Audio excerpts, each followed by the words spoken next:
Keaton Mitchell is the next running back or next player that I want you to be adding off of your waiver wire. How can we not? This is a player, 9 rushes in the game against Seattle, 138 yards, 15 yards per carry. He had the really nice 60-yard rush, 60-yard touchdown. And look, a 93 PFF rush grade. We can't ignore that. He outcarried Gus Edwards. And Gus Edwards got 2 touchdowns. But Keaton Mitchell, the undrafted free agent out of East Carolina, 4.37 speed, he was a deep cut favorite among many fantasy football analysts. I was middle of the road on Keaton Mitchell because, look, maybe it's Justice Hill, maybe it's Gus Edwards. Keaton Mitchell also spent time on the IR. He was buried behind 2 veterans. In addition to J.K. Dobbins, he really wasn't on the best ball radar this past offseason, except for maybe taking a couple late dart throw flyers on him. But now that we're in season long and redraft season, Keaton Mitchell is a must add on a Baltimore Ravens team that is willing to hand the ball off around the goal line, around the end zone. Lamar Jackson is just happy that he's winning. Lamar Jackson's just happy that he's getting the dub. And so it doesn't matter if it's going to Justice Hill or Gus Edwards or Keaton Mitchell around the goal line.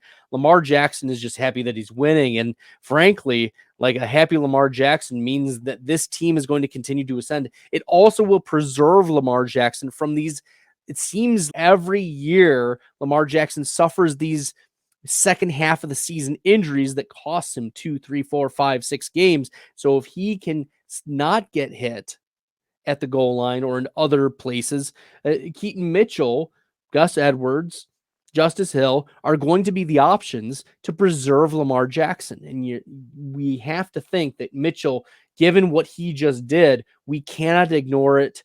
And the Baltimore Ravens won't ignore it either. It would not surprise me. It won't take a lot for Keaton Mitchell to really continue to elevate his role. He already had 9 attempts, 10 snaps on the season. But let's look at his college stats just for those who are interested and hadn't heard much of Keaton Mitchell before his big game on Sunday. Keaton Mitchell last season, over 1,300 rushing yards. There were a couple games for East Carolina where he had 27, 29 rushes, 21 rushes, 93.5 PFF rush grade last year, 3.48 yards after contact per attempt. That's really good. Like that we'll take that. So he's got the speed, he's got the good rush grade, yards after contact per attempt, and he rushed for 2 straight seasons over 1,100 yards at East Carolina, improving each year, 77, 79, and then eventually 93 PFF rush grade. And those are the types of things too that you want to see in a player's profile.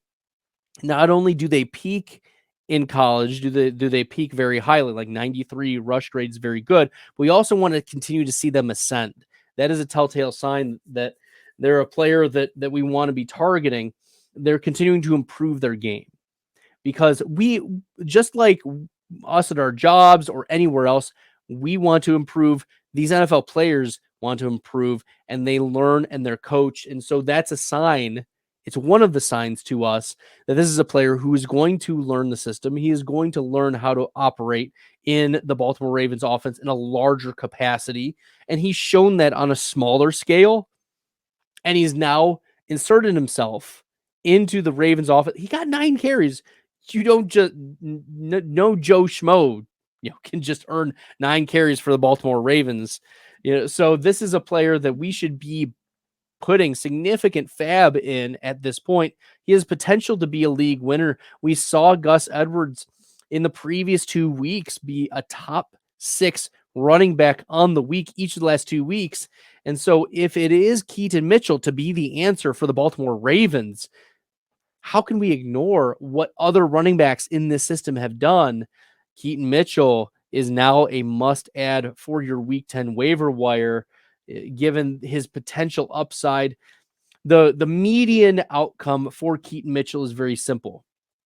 It is very simple. It is that he gets 7 to 10 carries every game.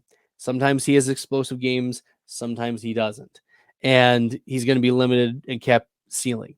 That is very much a median range of outcomes for Keaton Mitchell, but there is exciting upside given what we saw against Seattle and also his ascension as a runner from college and how quickly the Baltimore Ravens were willing to just insert him into the offense after he was activated from the injured reserve.